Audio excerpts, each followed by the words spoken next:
El juez Ángel Aarón Cámara Tristán es licenciado en Derecho, cuenta con una maestría en Ciencias Penales. Desde 1999 labora en el Poder Judicial de la Ciudad de México, donde ha ocupado los siguientes cargos: mecanógrafo en la Segunda Sala Penal, secretario proyectista, secretario de acuerdos y juez interino en el Juzgado Tercero Penal del Sistema Tradicional. Actualmente se desempeña como juez de control adscrito a la Unidad de Gestión Judicial número 1. Se ha desempeñado como docente en el Instituto de Estudios Judiciales del Poder Judicial de la Ciudad de México, impartiendo clase tanto a personal administrativo como a jueces.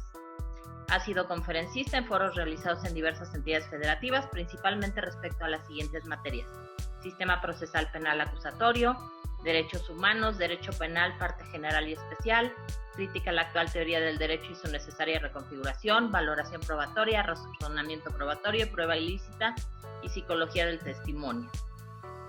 Y el día de hoy, pues ya estamos listos para este interesante tema. Muchísimas gracias por su participación, su entusiasmo, y cualquier duda que tengan, por favor, estoy para atenderles. Les agradecería si pudieras en chat privado, así no distraemos a los demás participantes. Gracias, Aarón, y bienvenido. Bien, muchísimas gracias, Lucy. Es un placer que me den otra vez la oportunidad de estar conversando con ustedes, que me abran el espacio tan importante, colegio, y sobre todo pues un abrazo fraterno y nuevo agradecimiento a mi querido amigo Víctor, que genera este tipo de plataformas. Yo siempre le he dicho a él que es un altruista total, porque las plataformas que genera son con temas tan importantes que lo que está haciendo él es coadyuvar en esta curva de aprendizaje tan compleja, ¿no? En donde me atrevo a seguir afirmando, todavía no existen expertos, ¿no? Aunque ya muchos se sientan en tal tesitura. Entonces, la curva de aprendizaje está, creo que incluso un poquito abajo a la mitad. Así que más humildad, más investigación, más ciencia y mayor responsabilidad en el ámbito del ejercicio de la abogacía desde la trinchera, desde la que nos desempeñemos, ¿no? El tema que vamos hoy a abordar, pues es realmente importante porque es uno de los problemas que más están dando dolor de cabeza en el ámbito de la litigación. Son muchos los que se duelen de la diversidad de criterios que pues ha cimentado una verdadera torre de Babel, ¿no? Por todos lados hay conceptos, no obstante, la idea generalizada fue que el Código Nacional de Procedimientos Penales se respetara como tal. Es una legislación única. ¿Legislación única para qué? Para que todo se realice igual de polo a polo del país, ¿no? Pero vemos que en la realidad práctica, pues esto no es así. De pronto vemos órganos jurisdiccionales que son absolutamente formalizados, otros muy tecnicistas, otros que piden cosas que al parecer ni siquiera están en la ley, ¿no? Y de pronto soslayamos algo que es muy importante, que normalmente esta falta de certeza obedeció, y lo digo con profundo respeto, pero yo he hecho el análisis ya desde hace tiempo, y esto obedeció justamente a la falta de comunión entre los redactores del Código Nacional de Procedimientos Penales. O sea, no hay que esconder la realidad. Ellos cuando empezaron a generar ideas, a hacer el híbrido de sus posturas, porque eso fue el Código Nacional de Procedimientos Penales, es política.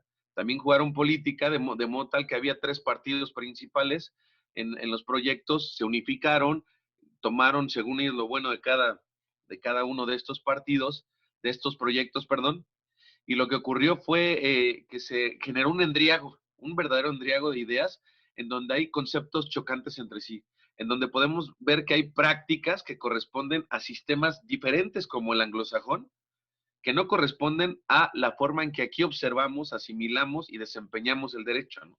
En el ámbito práctico sobre todo. Entonces, por eso tenemos tanto problema. De hecho, hubo un debate bien importante antes de que saliera a la luz el Código Nacional de Procedimientos Penales entre los dos grupos principales de redactores, que me parece capital importancia. Era lo alusivo al artículo 383 que vamos a analizar con sumo cuidado más adelante, poco a poco. Hubo un grupo que disponía la falta de necesidad, fíjense qué importante, la falta de necesidad de un testigo de acreditación, ¿sale? Ese 383 que indica que podrá ser un perito, un testigo, un intérprete, si no mal recuerdo, dice así, por ahí el imputado también, aunque técnicamente está mal, porque ya estamos en etapa intermedia, ¿no? Sería en todo caso el acusado, quienes pueden tener a la vista la evidencia, ya sea documental, material, en su caso digital, e informar sobre ella, ¿no? E informar sobre ella.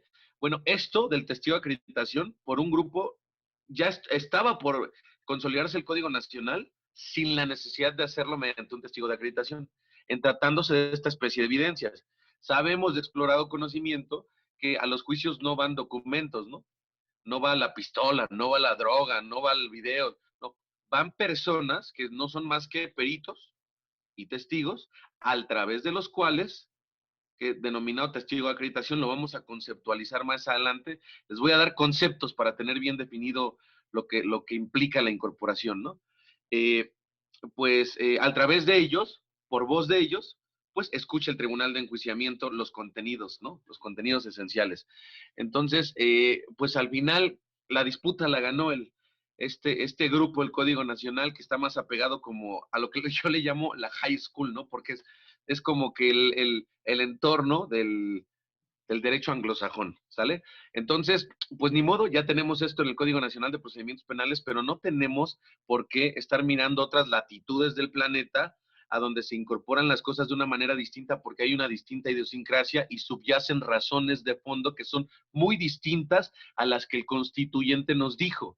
Lo que yo voy a hacer con ustedes el día de la fecha, les voy a dar una versión un tanto formalizada, ¿sí?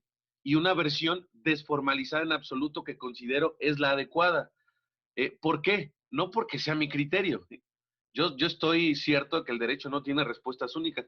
Esencialmente porque es el discurso del constituyente, es el espíritu del legislador, es lo que quiso quien realizó esta reforma constitucional y como no se entendió, tuvo que modificar el artículo 17 constitucional para introducirnos un parrafito, ¿no? Como se seguía siendo muy formalista, muy tecnicista y de pronto había criterios por todas partes y nadie sabe qué hacer y solo se dificultaba la labor de los abogados al tratar de incorporar prueba que increíblemente ya estaba admitida, era auténtica y obtenida sin violación a derechos fundamentales, y no obstante ello, pues se ponían una serie de trabas y se siguen poniendo para poder incorporar lo que simple y sencillamente tiene que seguir una suerte de traslado de la admisión al ámbito cognoscitivo del juez para que lo valore eventualmente y decida lo importante. Lo importante no es lo que tenemos en manos el juez, el Ministerio Público, el asesor jurídico y la defensa.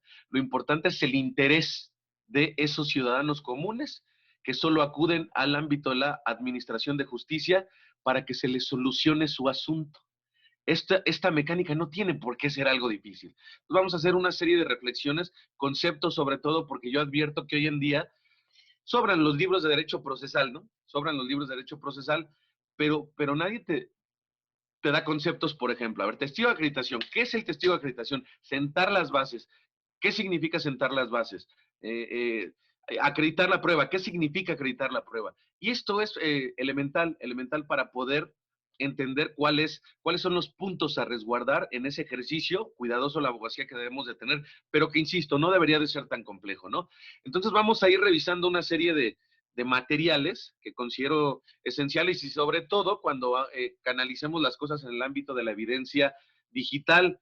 Yo no le diría digital o electrónica, como lo ha sostenido en la única tesis nuestro Poder Judicial Federal, ¿no? La primera sala, ahí habla indiferentemente de evidencia electrónica o digital, y pues siendo un poco más técnicos, introduciéndose a la informática forense, pues nos damos cuenta que no son conceptos análogos, ¿no? Son cosas distintas, la evidencia electrónica y la evidencia digital, pero pues todavía por allá arriba, pues no es muy comprendido que digamos.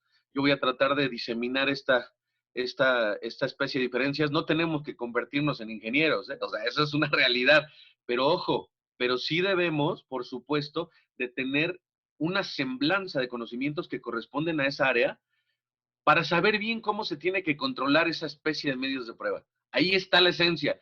Así como ocurre en el ámbito del juzgamiento, por ejemplo, en tratándose la valoración del testimonio, siempre les he dicho, ustedes deben de ser expertos en valoración probatoria para que si el juez no valora adecuadamente un testimonio, como ya se abrió la posibilidad de que se revise la valoración probatoria en oportunidad recursiva, pues ya sea que a los magistrados o en amparo se les diga, oigan, el juez no revisó bien el juez no realizó bien la valoración probatoria, el juez está adoptando una posición de íntima convicción, ¿no? El juez está valorando libremente sin exponer razones de sustento.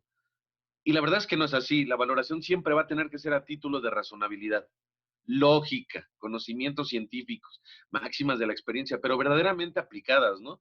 De pronto vemos que todo el mundo habla de psicología del testimonio, pero cuando se van esos jueces en las ponencias y dictan sus sentencias, siguen con esto que les voy a enseñar a continuación, que es el primer foco de atención que hay que tener, porque es algo gravísimo, ¿eh? Esta sentencia, por supuesto que no es de la Ciudad de México, ¿eh? No, ¿cómo va? Para nada es de la Ciudad de México. Es de otro territorio del continente americano, pero quiero que le pongan mucha atención, porque es reciente, es de hace 2 semanas. Pero conste que no es de la Ciudad de México, ¿eh? Bueno, les comparto y vamos a empezar a analizar. Anfitriones, queridos amigos, ¿me pueden dar la posibilidad de compartir? Hola, Pedro, Katia, bueno, puros amigos aquí. De compartir pantalla, por favor. Claro, con todo gusto. Pedro Guerrero.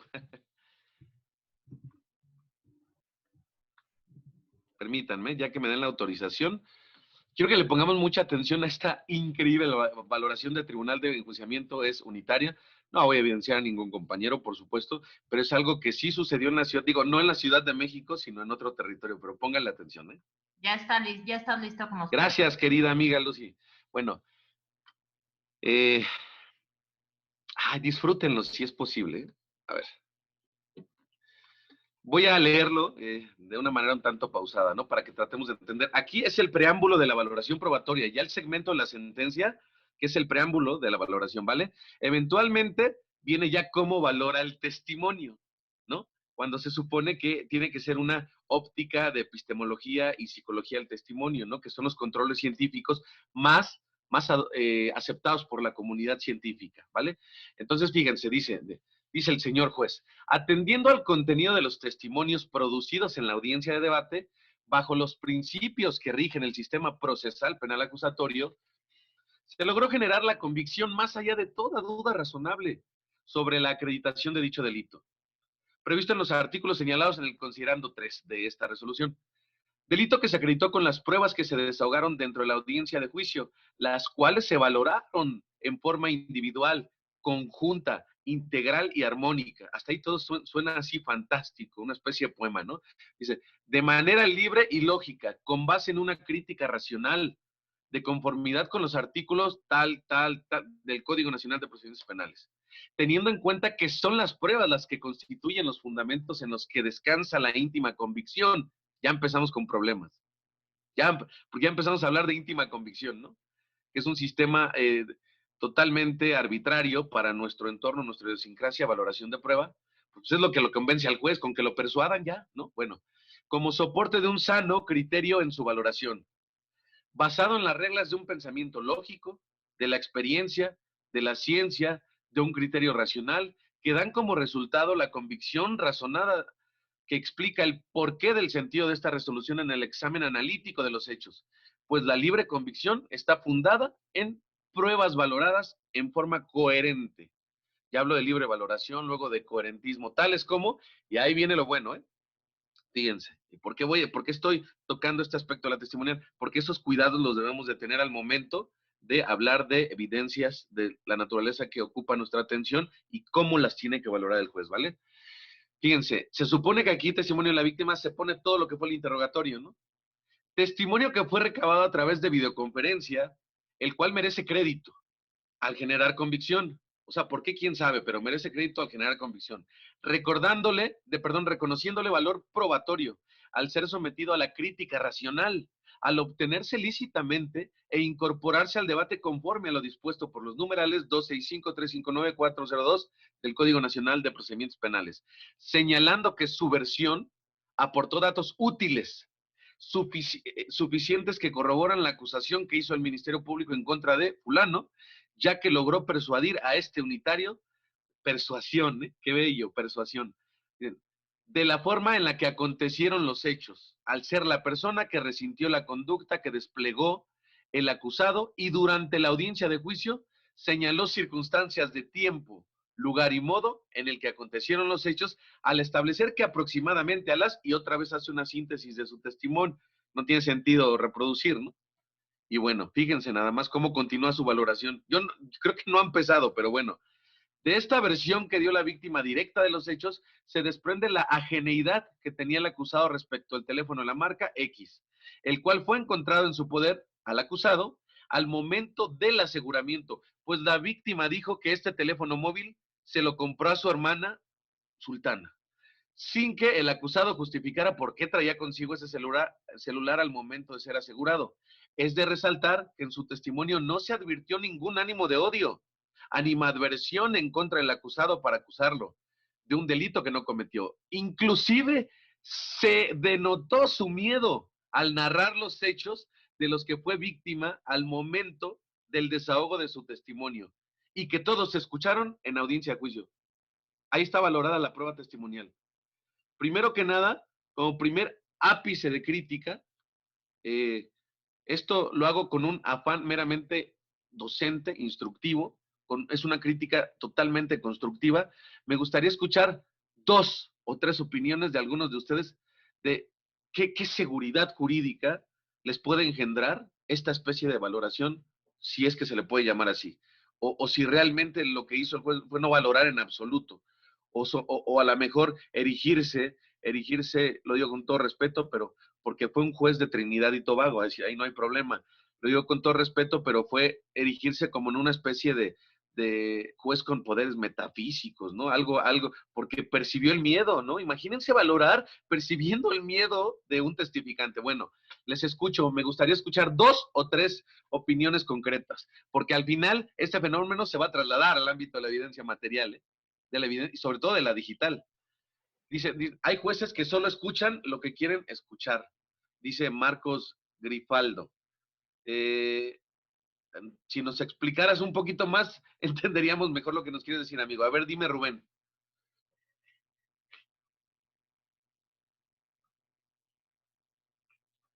¿Les habilitan en el instituto el micrófono o ellos mismos lo manejan?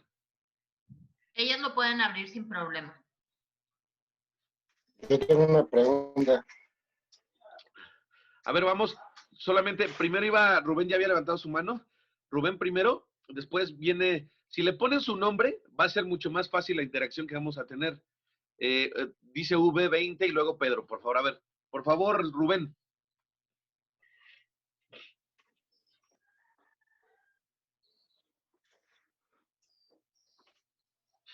Bueno, Pedro, ya que ya tienes abierto el micrófono. Yo, señoría, casi escuché una sentencia del juez Carlos Morales. No empieces así nombres. Bueno, no es pues, él, ¿eh? No, pero yo tengo una igualita a la que usted dijo. Y es que justamente causa tristeza que solo con un testimonio algunos jueces realmente valoren que supuestamente tienen miedo, que supuestamente se No, pero no encontraban valoren, ¿no? Yo creo que concluyan, ¿no? Concluyen. Porque es pues, dogmático el concluyen análisis. la valoración del testimonio. Así es, y concluyen la valoración pues, de ese testimonio como adecuado, con una serie de argumentos que de verdad, vaya, como abogado, te quedas con la cara de ¿what? ¿En serio? ¿Puedes leer la mente? ¿Cómo se sentía la señora?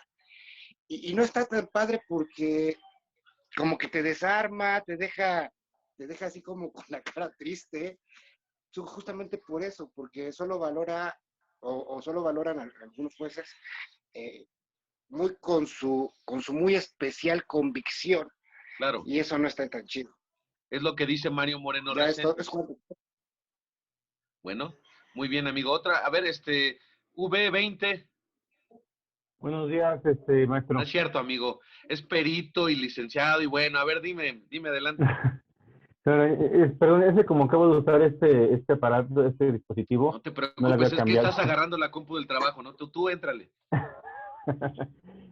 Bueno, este tipo de sentencia es una sentencia que yo había leído mucho en el sistema inquisitorio, en donde no se daban a la tarea los jueces de razonar los argumentos. O sea, no hacen una correlación ni entre lo que decía el MP para darle la razón o no darle la razón con tampoco con lo que decía el defensor. Y simplemente se centra esa valoración como un restar, como, pues, no sé, yo le llamaba ahí una canción que se manejaba, ¿no? ¿Cómo se dice? O sea, un diálogo ya hecho en todas las sentencias. Ahí usted conoce mil, ¿no? Pero las sentencias que conocí decían lo mismo, Ok, que causan convicción, pero no dicen por qué. exacto. Que eso Sí, es lo Jair, ya te principal. escuché, ahorita opinas, perdón, continúame. Ajá, no dicen por qué. El defensor decía, oiga, señor juez, pues que resulta que pasó esto, que tiene que valorar aquella cosa, aquella persona, aquella prueba, pero no, o sea, no hacían una relación del material probatorio junto con ese testimonio, ni el por qué ese testimonio le causa convicción. O sea, está bien que diga que le causa convicción, pero ¿por qué? Y Claro, eso era sumamente violatorio. Y creo que claro, claro. aquí, si los jueces volvieran a ese tipo de cosas, no, es sumamente, yo le llamo peligroso otra Es que vez. con lo que hay que tener cuidado, así es, amigo, con lo que hay que tener cuidado es con que esto no sea un gatopardismo, es decir, haber cambiado todo el sistema para que nada cambie, ¿no? Entonces, por eso les pongo esto como preámbulo, como ejemplo, porque vamos a aterrizar unas problemáticas que tienen en materia también de evidencia material, es para entender el fenómeno, porque al final esto repercute en valoración probatoria. Y no solo eso, repercute en la disposición o no de la libertad según corresponda, repercute en el esclarecimiento de los hechos, repercuten en los derechos humanos y sustantivos de los principales intervinientes del drama penal que son víctima e imputado, no en el asesor jurídico, no en el defensor, no en el Ministerio Público ni en el juez, ¿no? Entonces, cuidado con cómo estamos haciendo las cosas porque al final ahí ni siquiera te entiende un jurista, menos te va a entender el ciudadano común, ¿no? Los Exacto. jueces de aquí, de nuestro país, no están autorizados todavía para como los jueces de Inglaterra. Lo que digan sin motivar está bien, es aceptado por la sociedad, porque allá ya se confía en los jueces. Aquí Sí, no, sí, aquí es sí. el yugo de la desconfianza todavía, de ahí la necesidad de fundar y motivar nuestras determinaciones, porque la verdad es que la confianza en el vínculo sociedad-administración de justicia, pues no es muy sólida, ¿no? Entonces, el fundamento epistémicamente hablando de que aquí se tiene que fundar y motivar es ese. Aquí no se confía en los jueces, pero esto tiene una razón de ser. Y la verdad luego les molesta a muchos que yo diga este dato, pero lo tengo que decir, porque ese es el fundamento. El fundamento es que de 180 países, México es el 130 en materia de corrupción, ¿vale? En el entendido que el mejor, el menos corrupto, por ejemplo, Dinamarca, Suecia, Escocia, son el 1, 2, 3, 4, 5, ¿no? O sea, estamos en el 130 y eso avala que no vas a encontrar un sistema puro. O sea, no vas a encontrar ministerios públicos o prácticas ministeriales puras, ni judiciales, ¿no? Incluso hasta en los más álgidos niveles. O sea, hay que ser conscientes de ello y saber cuáles son los pasos a seguir para derrocar esa lógica, ¿no? Esa lógica que tanto ha lacerado a nuestro sistema de procuración e impartición de justicia. Entonces, por ahí nada más permítanme, porque no quiero ser arbitrario, ya querían hablar dos personitas más, Yair y ¿quién más? Pero así, punto concreto, ¿eh? A ver, punto concreto. Yair, por favor, para poder avanzar, porque va a haber mucha Sí, participación, porque hay mucha problemática a exponer, ¿no? ¿sí me escucha? Sí, Sí, yo nada más quería comentar, señor juez. Si dice por ahí el 402, creo que de una libre, convicción del debate total, yo tengo sí. la duda, ¿dónde se puede limitar esa convicción libre y lógica que puede tener el juzgador? Que creo que es a lo que usted quiere llegar. Bueno, O sea, exacto. De hecho, mira, no es un método de valoración factible. No se tiene que valorar con íntima convicción, no es libre la valoración, eso es una falacia, pero el Código Nacional, ¿por qué habla de íntima convicción? ¿Por qué habla de libre valoración? Luego habla del máximas de la experiencia sana crítica ciencia, que esto es lo que corresponde a una valoración objetiva, o sea, pone métodos distintos de valoración y esto solo significa, lo voy a decir con todo respeto, no quiero ofender a las personas, ofendo sus argumentos, ¿sale? Porque el otro sería una falacia. La culpa la tienen los argumentos de los redactores del Código Nacional, ahí se ve cuántos habían de prueba. Así de simple y sencillo. Porque si hubiese un conocimiento epistémico de cómo se tiene que valorar la prueba, de acuerdo a la ciencia, o sea, habrían llegado a un consenso, ¿no? Para un método correcto. Entonces, por eso muchos operadores se sienten legitimados al hablar de íntima convicción, pues al código lo dice, son legalistas y se van al precepto, ¿no? Pero está mal, ¿eh? O sea, entonces, Jair, mejor descartar eso de la íntima convicción, porque eso de la íntima convicción no es más que el ejemplo que siempre pongo. En algún tribunal de enjuiciamiento, me tocó a mí ser en el Reclusorio Norte juez vocal, de ese que no hace nada, ¿no? El que está nada más ahí consultando con los otros. El de en medio es el presidente y el relator, el de la derecha, ¿no? Bueno, entonces, la clásica pregunta del Ministerio Público, a ver, gente del Ministerio, le dice el Ministerio Público a la testigo, a la única. Señorita X, ¿no? ¿Podría decirnos si en esta sala de oralidad se encuentra la persona que cometió ese hecho que usted indica? Sí, bueno, lógico, ¿no? ¿Lo podría señalar? Y le hace la víctima. Así, bien categórica, ¿no? Como dicen en las agencias, sin temor a equivocarse. Bueno, el punto medular es que cuando eso sucedió, así al pronto, se me acerca el presidente, se me acerca y me dice bajito, fuera del micrófono, sí fue. Me dijo otra palabrita por ahí, pero no la voy a decir. Sí fue, ¿no? O sea, ¿qué significa eso? Lo persuadió un señalamiento. ¿Y qué creen? El señalamiento en audiencia no es prueba. Eso no es información probatoria. Eso es exclusivamente inmediación. Es inmediación y la inmediación juega un rol no probatorio. El principio de inmediación juega un rol de auxiliar del principio de contradicción, ¿sale? Solo es la inmediación es para auxiliar la contradicción, pero de ninguna forma para sustentar la razonabilidad del entorno probatorio. ¿Pero qué creen? Ese juez desde ahí ya había sentenciado. ¿Sale? ¿Y qué creen? Fue por persuasión. Persuasión. Siempre he hablado, ustedes lo saben, la gran mayoría siempre ha hablado de inteligencia emocional. Le faltó inteligencia emocional porque el juez que tiene inteligencia emocional controla eso y no se deja persuadir por un señalamiento categórico, ¿no? No, lo que tienes que hacer es esperar información objetiva y en consecuencia con esa información objetiva, más allá de tus prejuicios, creencias o del fervor que sientas ahí adentro cuando viste el señalamiento, resuelvas solo objetivamente. ¿Sale? Entonces, solo les pido ahí que sus micrófonos, hay un micrófono abierto y se está interrumpiendo ahí. Bueno. ¿Cómo era posible que el juez no sé quién sea, pero ahí ya lo silenciaron. Bueno, en ese sentido hay que tener esto muy presente. Lo último que les voy a decir de esto, porque yo he hecho mucho estudio alrededor de la valoración de la prueba, pero de todo tipo de prueba, ¿no? Pericial, testimonial, evidencia. Lo último para concluir es, ustedes no me van a dejar mentir, aún esto subsiste en parte. Fíjense ustedes lo que hacíamos en el sistema tradicional. Parámetros de valoración de la prueba testimonial en el sistema procesal penal de ese tradicional, ¿no?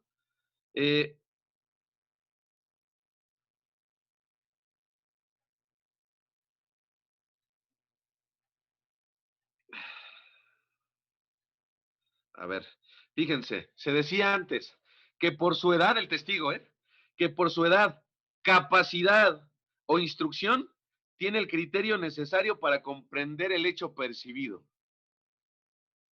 O sea que si era un menor de edad que vio un pequeñín de 7 años y vio ahí una agresión de carácter sexual, como pues su libro, hasta ese momento es difícil que comprenda el hecho, no tenía la capacidad de declarar. O sea que una persona con discapacidad mental, llámese esquizofrenia, trastorno psicótico, espectro autista o desarrollo intelectual retardado como síndrome de Down o retraso mental o qué sé, no podían declarar, ¿no? Absoluto desconocimiento de una convención que ya estaba firmada desde aquel entonces, Convención sobre los Derechos de las Personas con Discapacidad, que nos decía que la discapacidad mental no es incapacidad, ¿sale? No es incapacidad, que es lo que trata de dar a entender este artículo, porque hay que tener capacidad, dice, ¿no?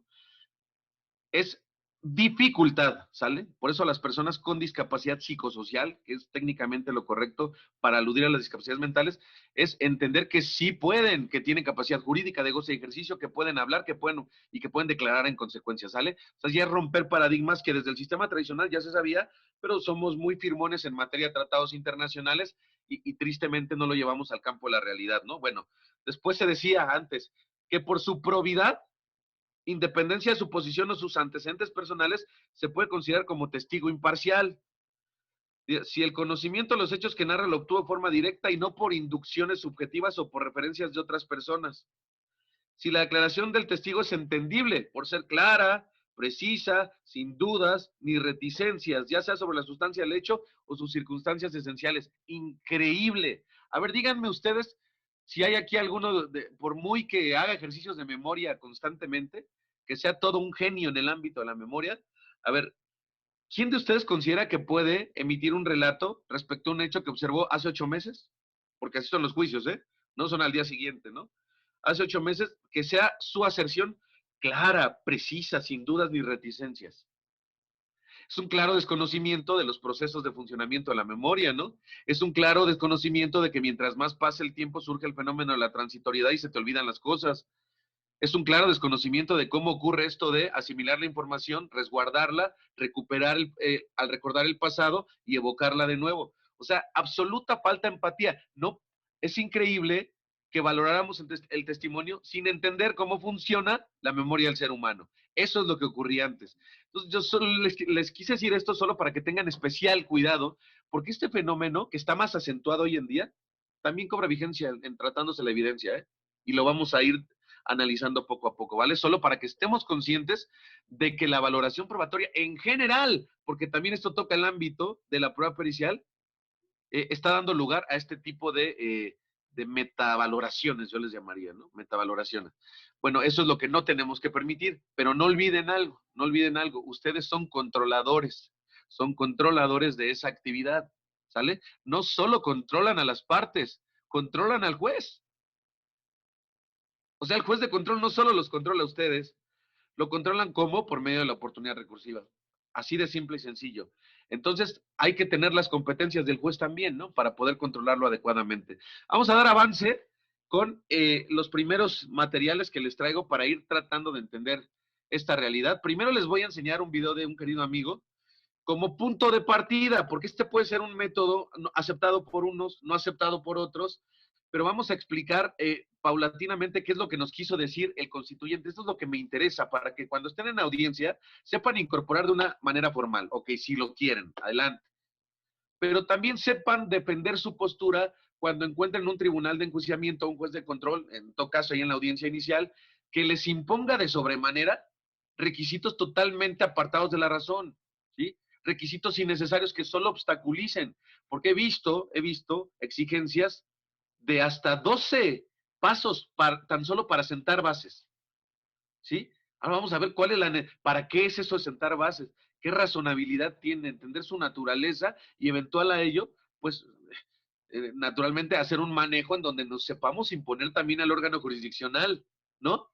No nada más te acotan y te van reduciendo, ¿no? Porque hasta te pones nervioso, sube el estrés y luego no sabes por dónde entrarle al juez y hasta llegan a ser ambiguos, imprecisos. Pero el juez no está para eso. Como les voy a enseñar más adelante en el análisis de la reforma del 17 constitucional, el juez es un facilitador del procedimiento, no una persona que lo tenga que complicar. Eso es ser árbitro de un procedimiento, ¿no? Y ahí está el fundamento constitucional que vamos a analizar. Bueno, este siguiente material es un método, me parece, yo en lo personal lo veo adecuado, pero vamos a tratar de ver una postura más formal y una absolutamente desformalizada para comprender el meollo del asunto, que es lo que importa, que sepamos cómo incorporar de las tres maneras posibles, ¿no? Yo considero que ustedes deben de empezar a empoderar la idea de hacerlo de modo desformalizado, porque es lo que ordena el constituyente, porque la justicia no es del juez, no es del asesor jurídico, no es del defensor, no es del Ministerio Público, nosotros solo representamos intereses ajenos, por eso no se deben ni enganchar, ni apasionar, ni enojar, porque al final son intereses ajenos y tienen que ser objetivos para defender adecuadamente y con mayor lucidez a sus representados. Entonces, vamos a poner atención a este video y hacemos 2 o 3 comentarios al respecto.